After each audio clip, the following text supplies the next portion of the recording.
Good morning dear students, welcome to DNA commerce. कसे आहात? I hope मजेत असाल आणि अकाउंटन्सी एन्जॉय करत असाल फक्त DNA कॉमर्स सोबत. तर विद्यार्थी मित्रांनो, तुम्हाला सर्वांना माहीतच आहे 12वी कॉमर्स या वर्गामध्ये शिकणाऱ्या आणि बोर्डाच्या परीक्षेची तयारी करणाऱ्या सर्व विद्यार्थ्यांसाठी अकाउंटन्सी हा विषयाचा पूर्ण सिलेबस अगदी मोफत फक्त आपल्या यूट्यूब चॅनलवर पूर्णपणे अवेलेबल करून दिला जात आहे. तुम्ही फक्त आमच्या यूट्यूब चॅनलला जॉईन करा आणि अकाउंटन्सी शिका अगदी मोफत आणि सोप्या शब्दात.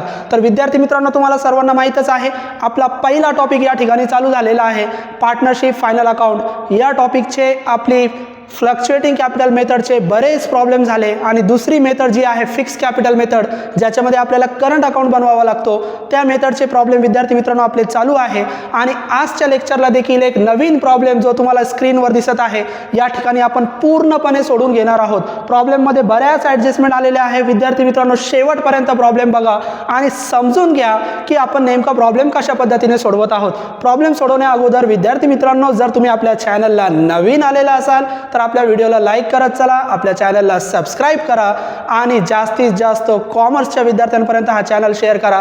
कारण तुमच्या अकाउंटन्सी या विषयाची जबाबदारी ती फक्त DNA कॉमर्स या प्लॅटफॉर्मवर पूर्ण केली जात आहे, ती देखील अगदी मोफत. तर विद्यार्थी मित्रांनो, आपण बघूया प्रॉब्लेम. तुम्हाला सर्वांना माहीतच आहे भरपूर प्रॉब्लेम आपले झालेले आहे. ट्रायल बॅलन्स दिला जातो आणि काही ॲडजस्टमेंट असतात आणि त्याच्या आधारे आपल्याला फायनल अकाउंट्स बनवावा लागतो. तर आपण बघूया problem. From the following trial balance of Messrs Mitesh and Mangesh you are required to prepare. आपल्याला मितेश आणि मंगेश नावाचे दोन पार्टनर आहेत, त्यांचा ट्रायल बॅलन्स दिलेला आहे आणि ॲडजस्टमेंट दिलेले आहे. आपण सगळ्यात अगोदर काय चेक करतो? आपण ट्रायल बॅलन्स चेक करतो. ट्रायल बॅलन्समध्ये करंट अकाउंट दिलेला असेल तर करंट अकाउंट बनवायचा, करंट अकाउंट दिलेला नसेल तर करंट अकाउंट नका बनवू. इतकं सिंपल लॉजिक आहे. तर इथं बघा करंट अकाउंट दिलेला आहे, याचा अर्थ करंट अकाउंट दिलेला असेल तर करंट अकाउंट बनवावं लागेल. मग आपण काय काय बनवणार आता? Trading account, profit and loss account, current account आणि बॅलन्स शीट. आणि जर करंट अकाउंट दिला नसता तर आपण फक्त trading account, profit and loss account आणि बॅलन्स शीट हे बनवतो. आता करंट अकाउंट बनवला याचा अर्थ तुमची फिक्स कॅपिटल मेथड आहे. जो काही कॅपिटल दिला जाईल पार्टनरचा तो आहे तसाच ठेवायचा, तो बदलायचा नाही, तो चेंज होणार नाही, तो फिक्स राहणार. आणि कॅपिटलमध्ये जे काही इफेक्ट होत होते ड्रॉइंगचे, इंटरेस्ट ऑन कॅपिटलचे, कमिशनचे, हे सर्व इफेक्ट तुम्ही करंट अकाउंटला करणार. तर विद्यार्थी मित्रांनो, आपण बघूया प्रॉब्लेम.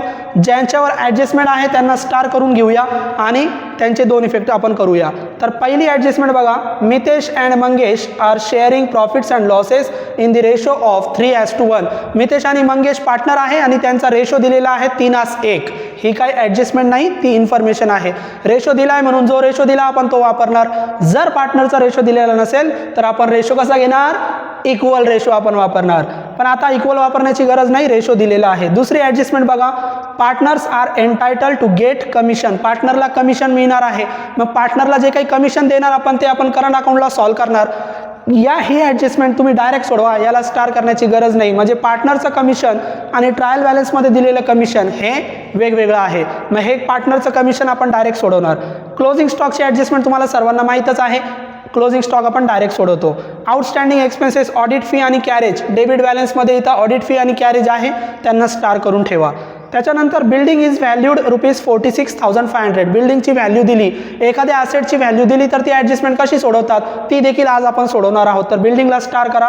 फर्निचरवर डेप्रिसिएशनची ॲडजस्टमेंट आहे, फर्निचरला स्टार करा. Provide interest on partner capital. Interest on partner capital, salary to partner, commission to partner, या सर्व करंट अकाउंटला ॲडजस्टमेंट आपण सोडवणार, त्या आपण डायरेक्ट सोडवणार, यांना स्टार करायची गरज नाही.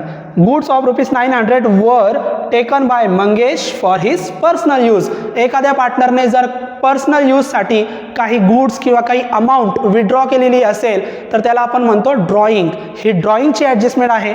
ड्रॉइंगची ॲडजस्टमेंट डायरेक्ट सोडवायची, त्याला स्टार करायची गरज नाही. त्याच्यानंतर ड्रॉइंग इथं ट्रायल बॅलन्सला पण दिली बघा. तर मी तुम्हाला शिकवलेलं आहे, ट्रायल बॅलन्समध्ये ड्रॉइंग दिलेली असेल तर त्याचा एकच इफेक्ट करायचा आणि ॲडजस्टमेंटमध्ये दिलेली असेल तर त्याचे दोन इफेक्ट करायचे. कसं सोडवायचं आपण आज या ठिकाणी सॉल्व करणार आहोत.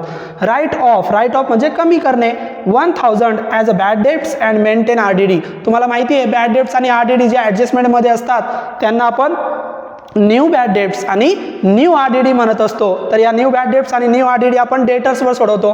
डेटर्सला स्टार करा. तर आपण सगळ्यांना स्टार केलंय. आता ज्यांना ज्यांना तुम्ही स्टार केलंय त्यांच्यावर ॲडजस्टमेंट आहे, त्यांची किती करायची इफेक्ट आपल्याला 2 इफेक्ट, आणि ज्यांच्यावर ॲडजस्टमेंट नाही त्यांचे एकच इफेक्ट, एकदाच ते आपण रेकॉर्ड करणार. तर आपल्याला काय काय बनवायचं आहे विद्यार्थी मित्रांनो? Trading account, profit and loss account, current account, कारण करंट अकाउंट सुद्धा दिलेला आहे, आणि बॅलन्स शीट. तर आपण इथं सोडूया.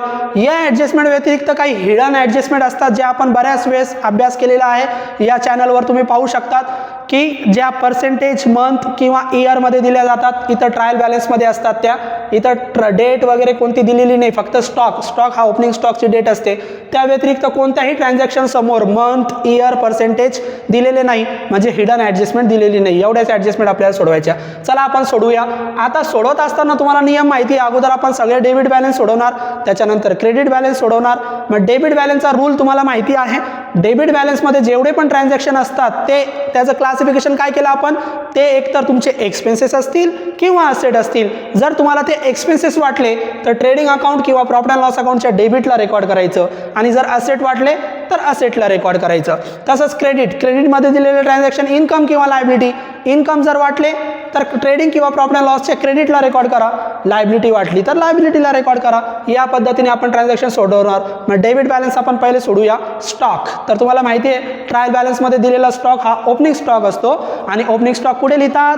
ट्रेडिंग अकाउंटच्या डेबिटला. मग ट्रेडिंग अकाउंटच्या डेबिटची सुरुवात ओपनिंग स्टॉकनेच होते. मग इथे आपण लिहूया to opening stock, to opening stock.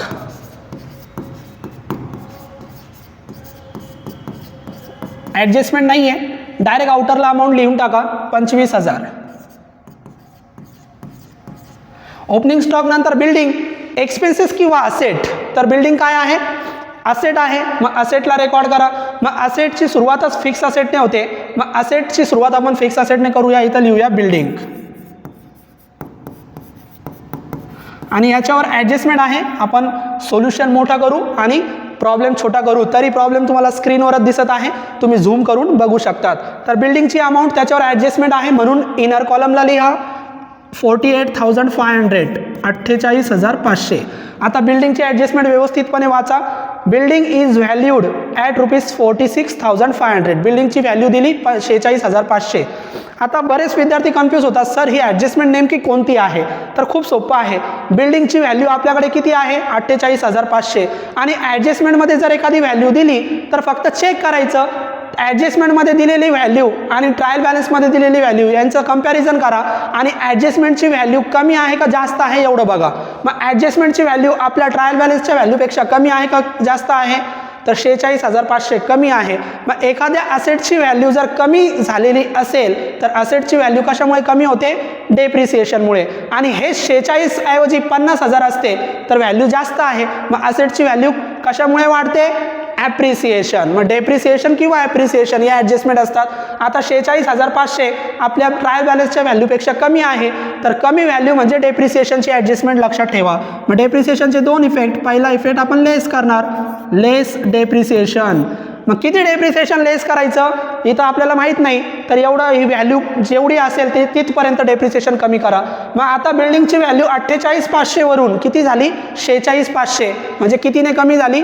2,000ने. मग या दोन्ही व्हॅल्यूमधला फरक म्हणजे 2,000ने कमी झाली, मग तो आहे तुमचा डेप्रिसिएशन. मग 2,000 डेप्रिसिएशनने कमी झाली आणि त्याची व्हॅल्यू झाली 46,500 आउटरला. या पद्धतीने ॲडजस्टमेंटचे 2 इफेक्ट होतात ना. मग पहिला इफेक्ट लेस, दुसरा इफेक्ट प्रॉफिट अँड लॉस अकाउंटच्या डेबिटला. मग प्रॉफिट अँड लॉस अकाउंटच्या डेबिटला आपण सर्वात अगोदर खर्च लिहित असतो.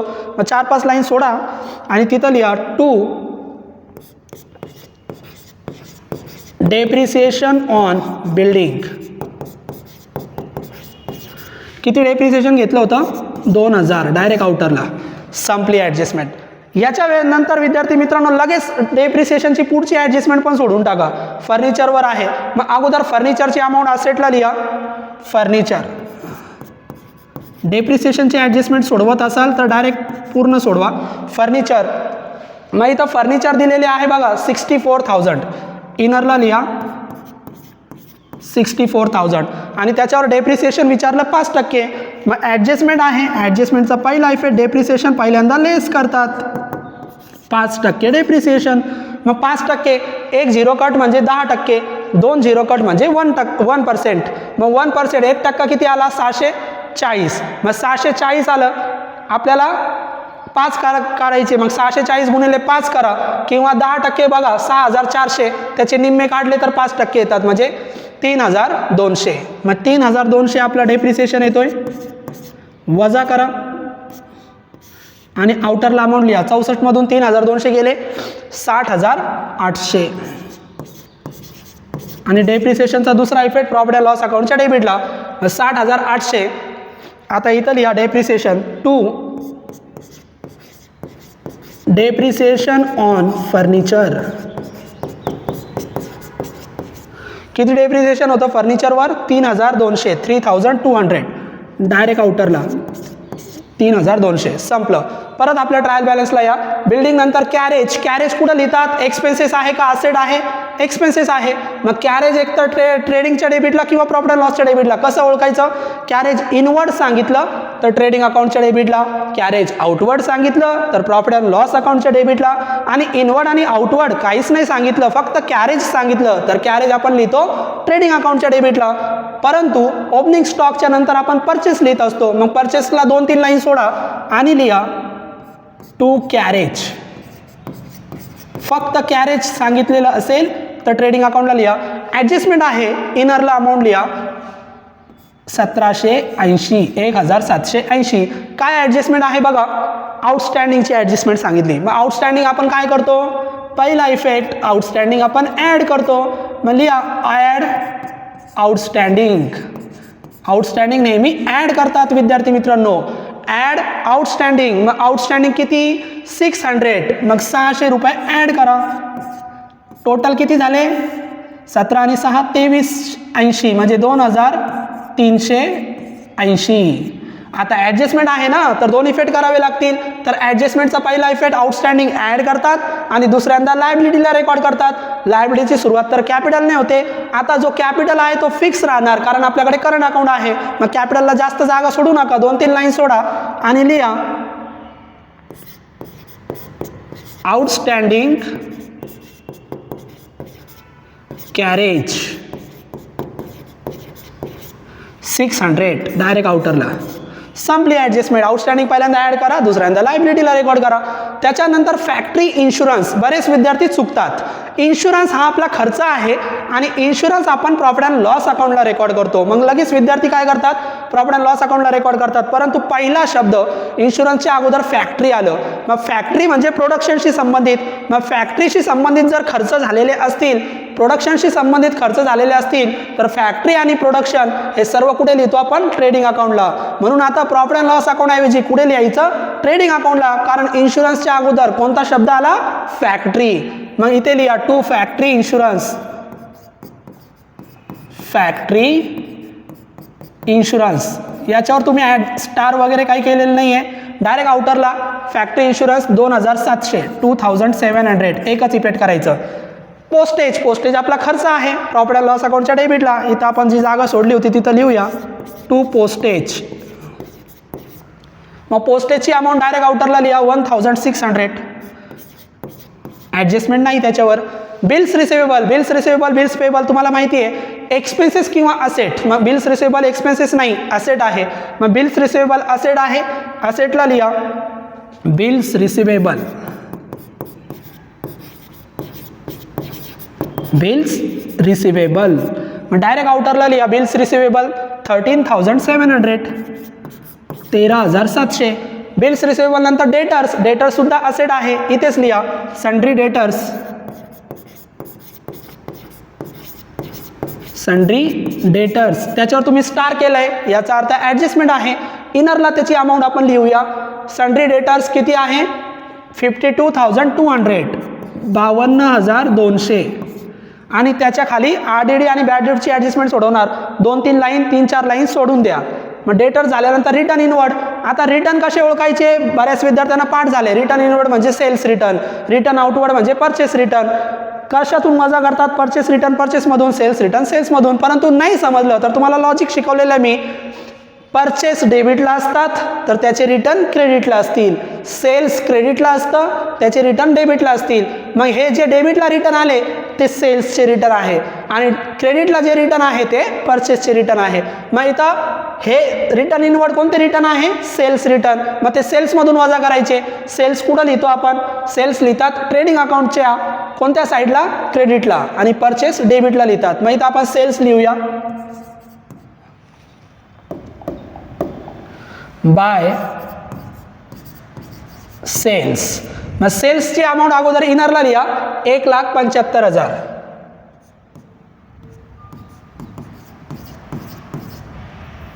$1,75,000. याच्यातून याचे रिटर्न वजा करा, लेस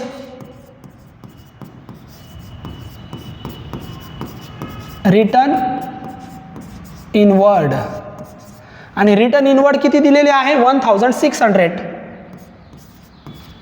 1,600 वजा करा. मग 1,75,000 मधून 1,600 वजा करा. 1,75,000 मधून 1,74 मधून 600 गेले 1,73,400. 1,73,400. या पद्धतीने रिटर्न वजा झाले. रिटर्नचा एकच इफेक्ट करता, दोन इफेक्ट करायचे नाही, ती काय ॲडजस्टमेंट नाही आहे. मग सेल्सचे रिटर्न सेल्समधून वजा झाले. परचेस आपण डेबिटला लिहितो. मग इथं जागा सोडली होती तिथं लिहा टू परचेस. इनरला लिहा परचेसची अमाऊंट आहे 68,900. 68,900.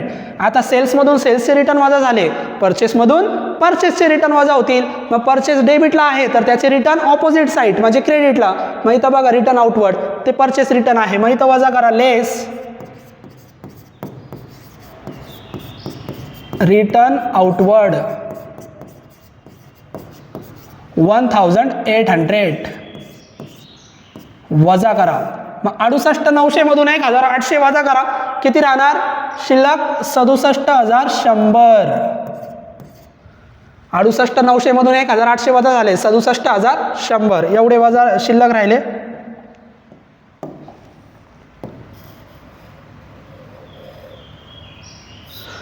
परचेसचे रिटर्न परचेसमधून वजा झाले, सेल्सचे रिटर्न सेल्समधून वजा झाले, एकदाच वजा करायचे. ऑडिट फी खर्च आहे प्रॉफिट अँड लॉस अकाउंटच्या डेबिटला. टू ऑडिट फीज त्याच्यावर ॲडजस्टमेंट आहे, इनरला लिहा त्याची अमाऊंट. Audit fees 1,800. ॲडजस्टमेंट काय बघा, ॲडजस्टमेंट नंबर 4 आउटस्टँडिंग आत्ताच सोडवलं आपण. पहिला इफेक्ट ॲड, मग इथे लिहा ॲड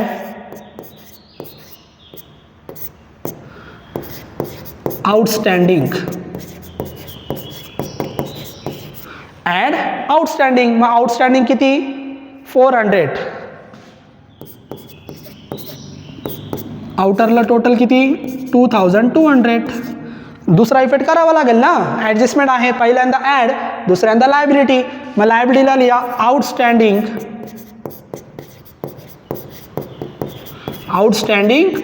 ऑडिट फीज किती? 400. संपली ॲडजस्टमेंट. ऑडिट फी नंतर लूज टूल. काय एखादं ट्रान्झॅक्शन नाही समजलं तर रूल वापरा. एक्सपेन्सेस किंवा असेट, तर लूज टूल एक्सपेन्सेस असेल किंवा असेट असेल तर लूज टूल असेट आहे. असेटला रेकॉर्ड करा. डेटर्स खाली 3-4 लाईन सोडा आणि मग लिहा. थोडी जागा आपण ॲडजस्टमेंट करूया. डेटर्स खाली जागा सोडा आणि त्याच्यानंतर लिहा लूज टूल्स.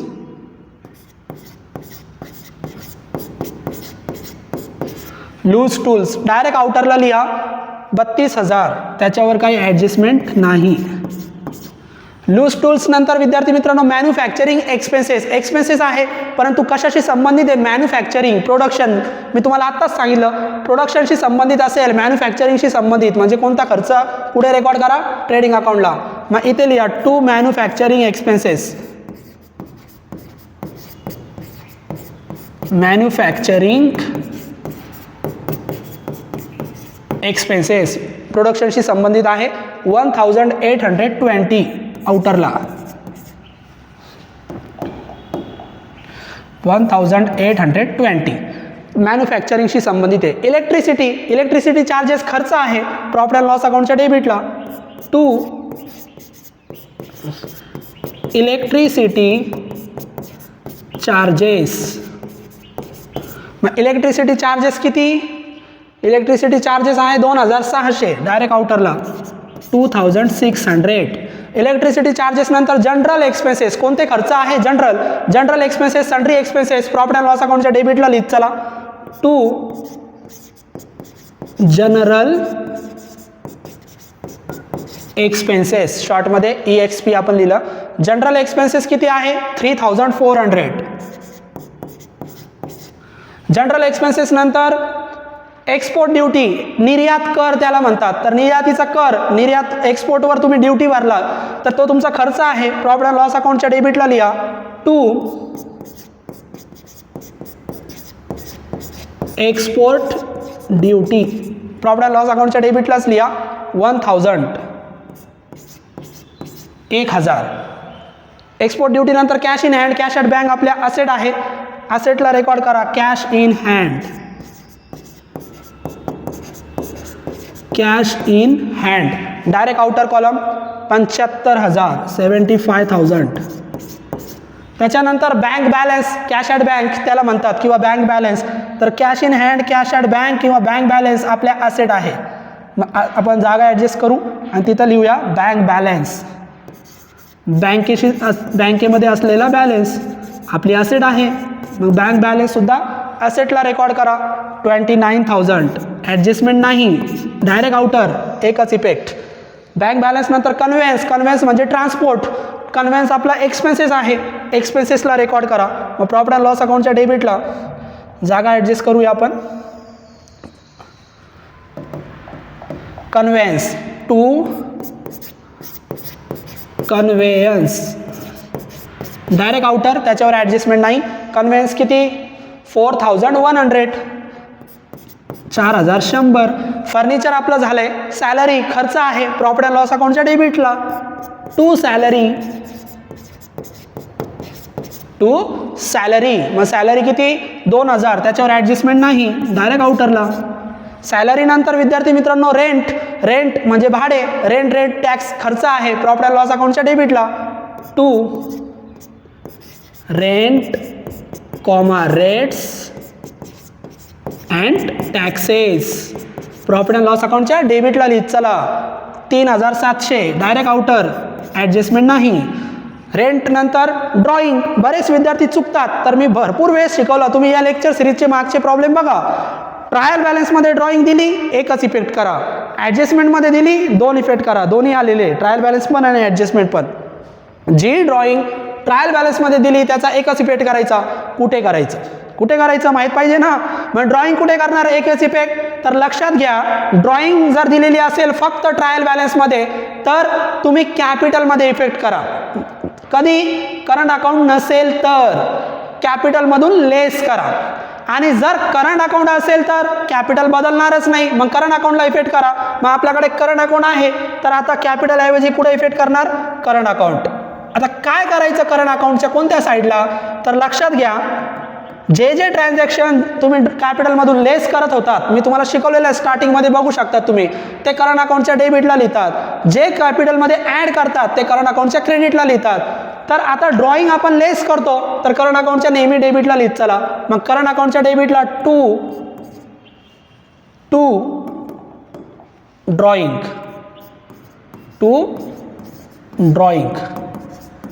मितेश आणि मंगेश. मग मितेशची ड्रॉइंग किती? 1200 मितेशच्या कॉलममध्ये, आणि मंगेशची किती? 2200. एकच इफेक्ट करायचा, दुसरा इफेक्ट करायचा नाही. समजा करंट अकाउंट नसता तर, करंट अकाउंट जर नसता तर इथं कॅपिटलमधून आपण लेस केलं असतं एकदाच, दुसरा इफेक्ट करायचा नाही, कारण ती काय ॲडजस्टमेंट नाही. आता जी ॲडजस्टमेंट आहे जेव्हा आपण सोडू तेव्हा त्याचे 2 इफेक्ट करू. संपलं ड्रॉइंग. आता क्रेडिट बॅलन्सचा नियम काय?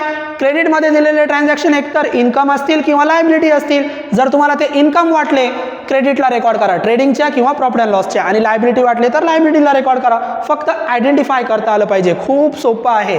तर सन्ड्री क्रेडिटर इन्कम आहे का लायबिलिटी आहे? लायबिलिटी आहे, मग लायबिलिटीला रेकॉर्ड करा सन्ड्री क्रेडिटर्स.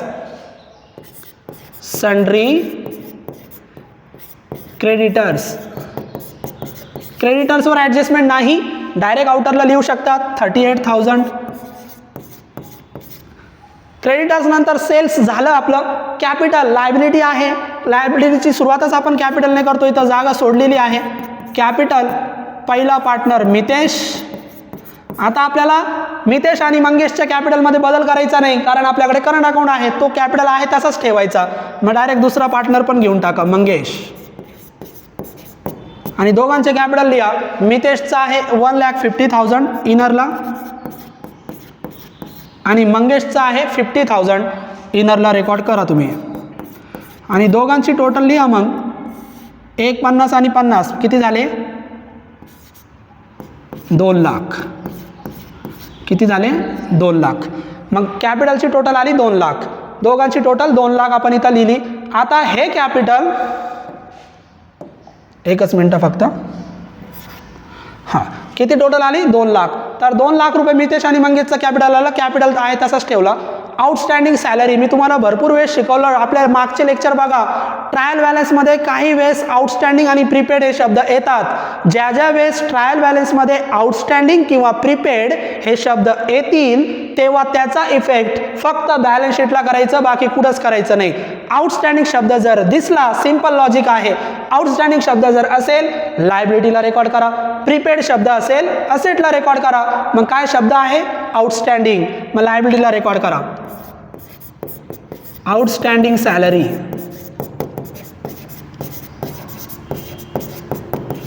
आउटस्टँडिंग सॅलरी किती आहे दिलेली बघा, 2,000. डायरेक्ट आउटरला. आउटस्टँडिंग सॅलरी नंतर bills payable, bills receivable asset आहे, बिल्स पेबल लायबिलिटी आहे. मग इकडे लायबिलिटी साईडला तुम्ही रेकॉर्ड करू शकतात बिल्स पेबल. एकदाच रेकॉर्ड करा कारण त्याच्यावर ॲडजस्टमेंट नाही. Bills payable 18,000 direct outer कॉलमला. 18,000. किती सोपं आहे? खूप सोपं आहे. फक्त व्यवस्थित बघा. रिटर्न आपले झाले. करंट अकाउंट दिला, करंट अकाउंट दिला म्हणून तर करंट अकाउंट बनवला ना. करंट अकाउंट दिला नसता तर बनवलाच नसता. मग करंट अकाउंटला रेकॉर्ड करा. कुठे? डेबिट बॅलन्समध्ये दिला तर डेबिटला, क्रेडिटमध्ये दिला तर क्रेडिटला. मग कुठे दिला? क्रेडिटला. मग क्रेडिटला रेकॉर्ड करा. By balance brought down. मितेशच्या कॉलमला, मंगेशच्या कॉलमला. 3,000, 2,000. क्रेडिटला दिला म्हणून करंट अकाउंटच्या क्रेडिटला.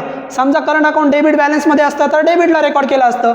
एकाचं डेबिट एकाचं क्रेडिट असं दिलं असतं तर ज्याचं डेबिटला दिलं त्याचं डेबिटला, ज्याचं क्रेडिटला दिलं त्याचं क्रेडिटला. संपलं. ट्रायल बॅलन्स पूर्ण संपला. आता ॲडजस्टमेंट बघा. ज्या ॲडजस्टमेंट राहिल्या त्या आपण सोडूया. मितेश आणि मंगेशचा रेशो 3:1 आहे. 3:1 रेशो आहे. रेशो आपण कुठे वापरतो? नेट प्रॉफिट किंवा net loss, profit and loss अकाउंटचा नेट प्रॉफिट किंवा नेट लॉस पार्टनरला डिस्ट्रीब्यूट करण्यासाठी आपल्याला रेशो वापरावा लागतो. ती इन्फॉर्मेशन आहे, ती काय ॲडजस्टमेंट नाही. Partners are entitled to get commission at 1% each on gross profit. पार्टनरला कमिशन मिळणार आहे 1% कशावर? ग्रॉस प्रॉफिटवर. काही वेळेस कमिशन सेल्सवर दिला जातो, काही वेळेस ग्रॉस प्रॉफिटवर. म्हणून पूर्ण ॲडजस्टमेंट वाचत चला. आता जो कमिशन दिलाय तो तुम्हाला ग्रॉस प्रॉफिटवर काढावा लागेल. ग्रॉस प्रॉफिट तुम्हाला माहिती आहे, ट्रेडिंग अकाउंट क्लोज केल्यानंतर इथं आपल्याला मिळतो. आपण ट्रेडिंग अकाउंट क्लोजच केला नाही तर ग्रॉस प्रॉफिटची अमाऊंट माहिती आहे का? नाही. कॉमन सेन्सचा भाग आहे ना. ग्रॉस प्रॉफिटची अमाऊंट माहीत नाही तर आता आपण कमिशन सोडू शकतो का? नाही सोडू शकत. मग आपण कमिशनची ॲडजस्टमेंट आता तात्पुरती राहून देऊ. जेव्हा आपण क्लोज करू तेव्हा सोडू, बाकीच्या सोडवा. क्लोजिंग स्टॉकची ॲडजस्टमेंट सोडूया. क्लोजिंग स्टॉकचे 2 इफेक्ट काय? तर ट्रेडिंग अकाउंटच्या क्रेडिटला, बॅलन्स शीटच्या असेटला. मग चला ट्रेडिंग अकाउंटच्या क्रेडिटला. By closing stock, by closing stock. Trading closing स्टॉकची एकच व्हॅल्यू दिली, डायरेक्ट लिहून टाका 23,700. आणि 2 दिल्या तर काय करायचं? मग 2 दिल्या तर जी कमी असेल ती रेकॉर्ड करायची. मग 23,700 पहिल्यांदा ट्रेडिंगच्या क्रेडिटला, दुसऱ्यांदा बॅलन्स शीटच्या असेटला. मग बॅलन्स शीटच्या असेटला आपण लिहूया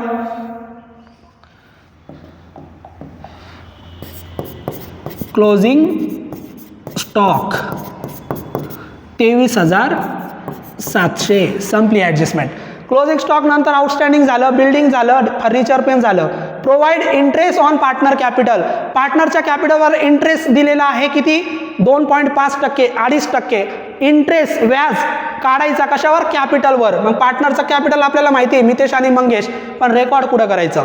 तर लक्षात घ्या, करंट अकाउंट नसेल तर कॅपिटलमध्ये ॲड करा. पहिला इफेक्ट. करंट अकाउंट जर नसेल तर कॅपिटलमध्ये काय करायचं? ॲड. त्यांच्या कॅपिटलवर त्यांचा इंटरेस्ट काय होणार? ॲड होणार. परंतु करंट अकाउंट आहे ना, मग करंट अकाउंट असेल तर करंट अकाउंटला रेकॉर्ड करा, कॅपिटलला ऍड करू नका, मग करंट अकाउंटला रेकॉर्ड करा.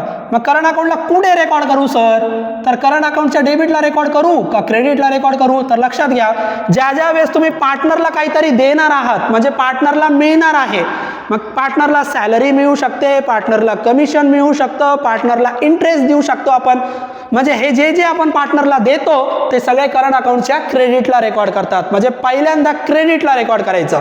मग इथे लिहा by interest on capital, current अकाउंटच्या क्रेडिटला रेकॉर्ड करायचं नेहमी, लक्षात घ्या. मग इंटरेस्ट काढा कॅपिटलवर, किती टक्के, 2.5%. मग मितेशचा कॅपिटल किती आहे, 1,50,000, त्याच्यावर 2.5% काढा, 2 झिरो कट म्हणजे 1%, 1% किती, 1500, मग 1500 गुणिले 2.5 करा, 3,750. लगेच सोडवता आलं पाहिजे. आता मंगेशचं इंटरेस्ट काढा 2.5%, 50,000 मधून 2 झिरो कट झाले म्हणजे 500, मग 500 गुणिले 2.5 म्हणजे 1,250.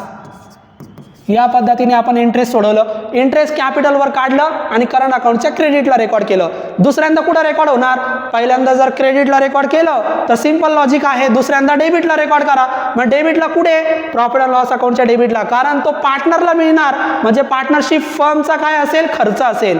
आपला फर्मचा खर्च आहे, मग पार्टनरशिपचा खर्च आहे, म्हणून प्रॉफिट अँड लॉस अकाउंटच्या डेबिटला रेकॉर्ड करा. मग प्रॉफिट अँड लॉस अकाउंटच्या डेबिटला टू इंटरेस्ट ऑन कॅपिटल, पुढच्या ओळीवर मितेश आणि दुसरा कोण, मंगेश.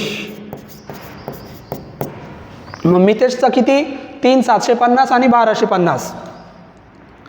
इनरला लिहा 3,750, 1,250, दोघांची टोटल आउटरला 5,000.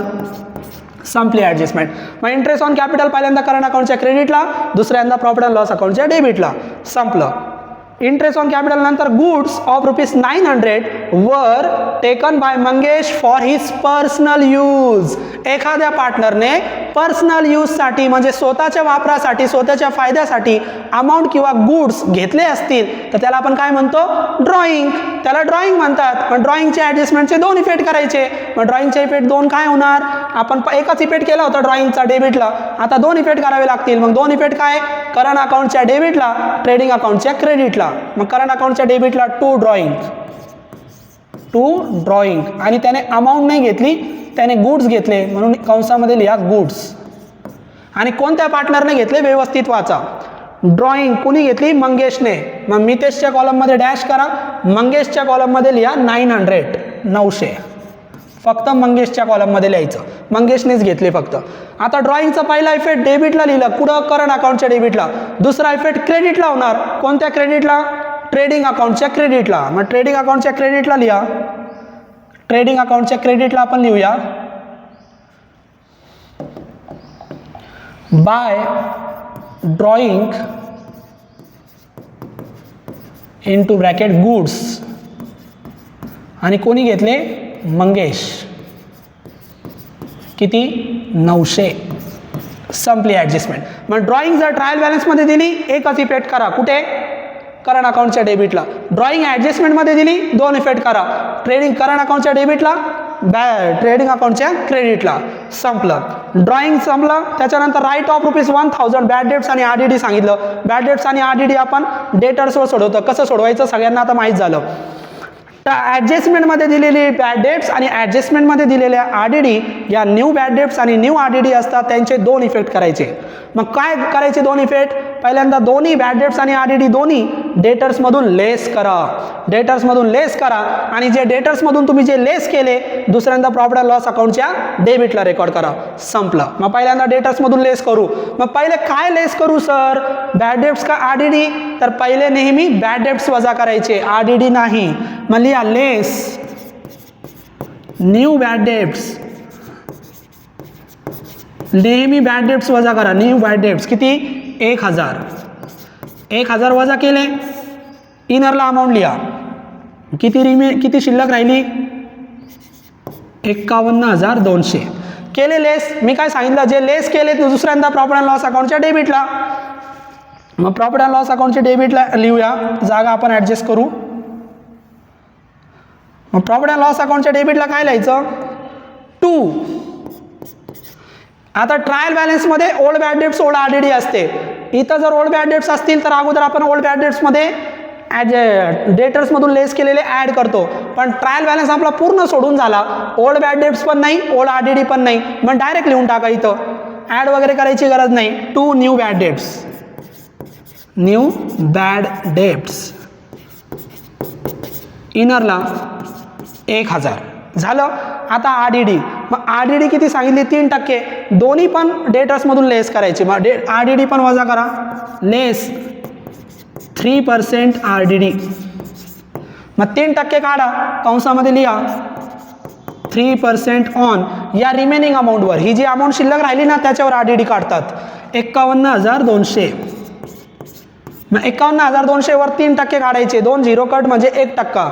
1% म्हणजे किती 512. मग 512 गुणिले 3 करा, 5 त्रिक 15 आणि हे 12 त्रिक 36 म्हणजे 1536. 1536. मग 1536 वजा करा आणि आता फायनल टोटल बॅड डेट्स पण वजा झाले, RDD पण वजा झाले, डायरेक्ट आउटरला. मग 51,200 मधून 1536 वजा करा, 49,664. किती शिल्लक राहतात 49,664. आता जे लेस केले ते प्रॉफिट अँड लॉसच्या डेबिटला ॲड करा.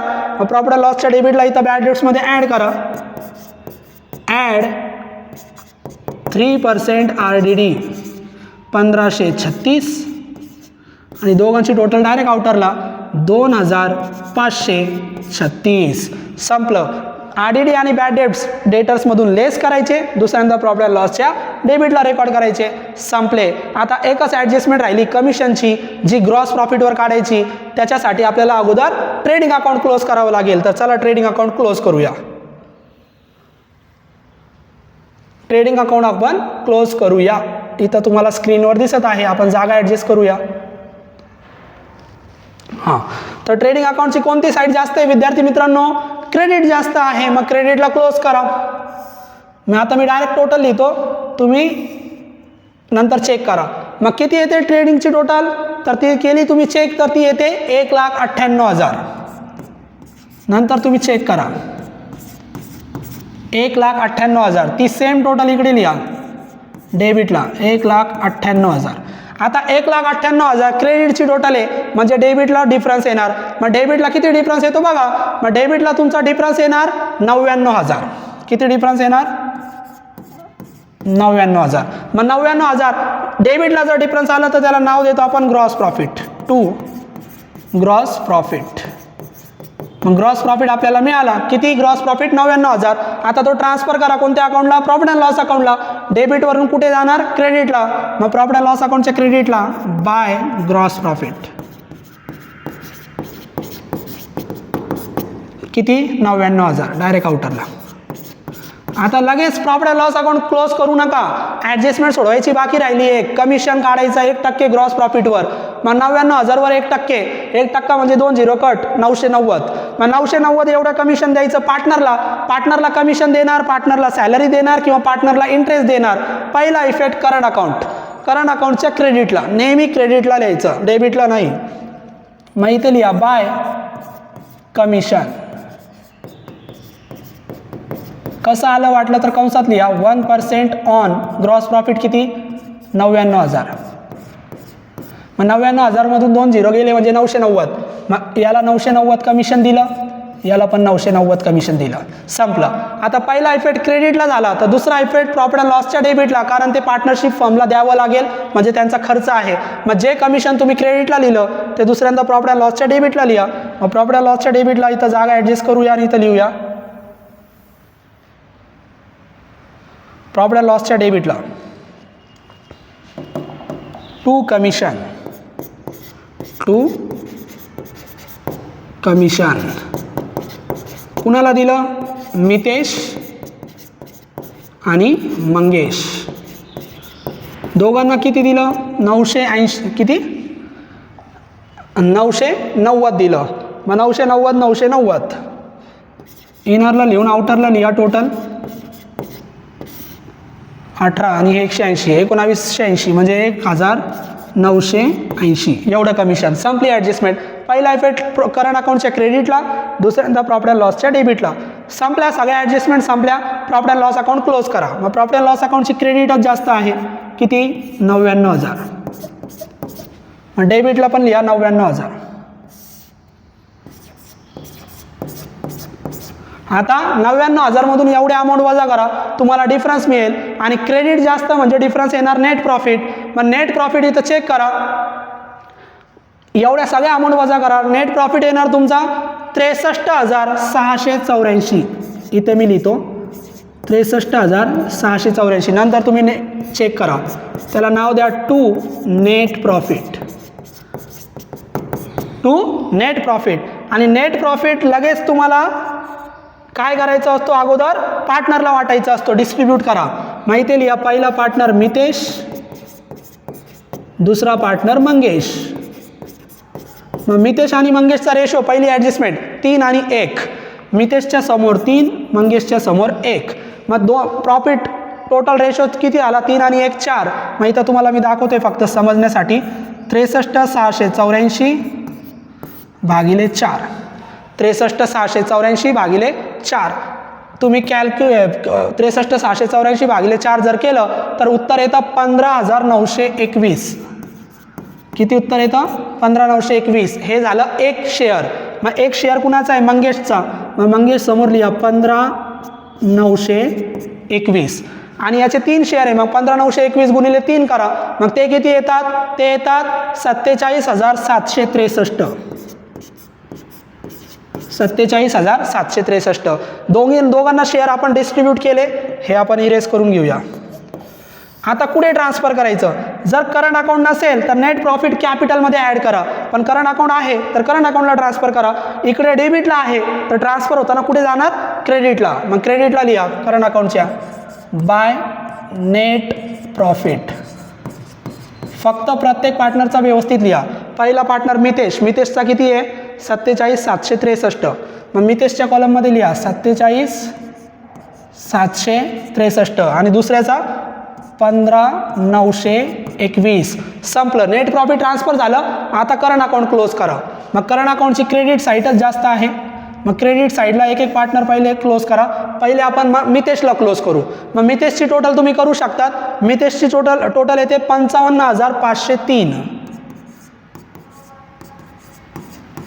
30 टोटल डेबिटला लिहा 55,503.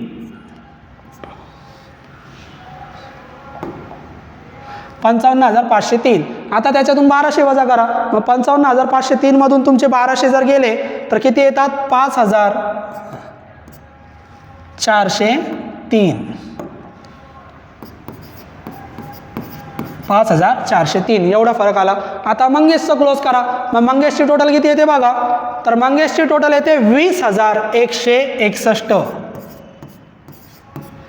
आणि इकडे लिहा 20,161. आता 20,161 क्रेडिटची टोटल आहे, म्हणजे डिफरन्सला फरक, डिफरन्स कुठे येणार, डेबिटला. मग किती येतो तो डिफरन्स, तर येतो 17,061. किती येतो 17,061. 17,061 एवढा फरक येतोय. आणि याची आपली टोटल थोडी चुकली, 54,303 टोटल येते.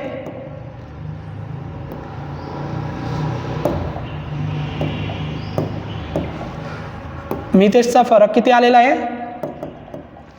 54,303. मग 54,303 आणि 17,061 एवढा फरक आला. आता करंट अकाउंटचा जो फरक आला त्याला नाव द्या to balance carried down. Closing फरक आहे कॅरीड डाऊन. आता हा जाणार बॅलन्स शीटला. कुठे जाणार, लायबिलिटी का असेट. तर डेबिटला डिफरन्स आला तर लायबिलिटीला रेकॉर्ड करा, क्रेडिटला डिफरन्स आला तर असेटला. आता डेबिटला आला म्हणजे लायबिलिटीला रेकॉर्ड करा. मग लायबिलिटीला आपण बॅलन्स शीट थोडी ॲडजस्ट करूया आणि लायबिलिटीला लिहूया बॅलन्स शीटला आपण 2 वगैरे काही लिहित नाही, तो स्टेटमेंट आहे. फक्त लिहा करंट अकाउंट. पहिला पार्टनर मितेश आणि दुसरा पार्टनर मंगेश. मग मितेशचा किती 54,303 डायरेक्ट आउटरला. आणि मंगेशचं किती 17,061. 61. संपलं. बॅलन्स शीट क्लोज करून टाका. बॅलन्स शीट टॅली झाली पाहिजे. बॅलन्स शीट तुम्ही क्लोज करा, चेक करा. मी डायरेक्ट अमाऊंट लिहितोय. बॅलन्स शीटची टॅली अमाऊंट येते 3,30,364. 3,30,364. 3,30,364. तर बॅलन्स शीटची टॅली अमाऊंट आहे 3,30,364. या पद्धतीने प्रॉब्लेम आपण टॅली केलं. ट्रेडिंगचा फरक, प्रॉफिट अँड लॉसला, प्रॉफिट अँड लॉसचा फरक करंट अकाउंटला, करंट अकाउंटचा डिफरन्स डेबिटला आला म्हणून लायबिलिटीला. तर या पद्धतीने बॅलन्स शीट आपली टॅली झाली. विद्यार्थी मित्रांनो, या ठिकाणी आपण पूर्ण प्रॉब्लेम सॉल्व्ह करून घेतला. असेच नवीन प्रॉब्लेम आपण परत पुढच्या लेक्चरला सॉल्व्ह करूया. आपल्या चॅनलला सबस्क्राईब करायला विसरू नका आणि शेअर करत चला, कारण अकाउंटन्सी शिकायचं असेल तर फक्त आता एक महत्त्वाचं नाव, फक्त DNA कॉमर्स. पुढच्या लेक्चरला आपण नवीन प्रॉब्लेम शिकूया. थँक्यू.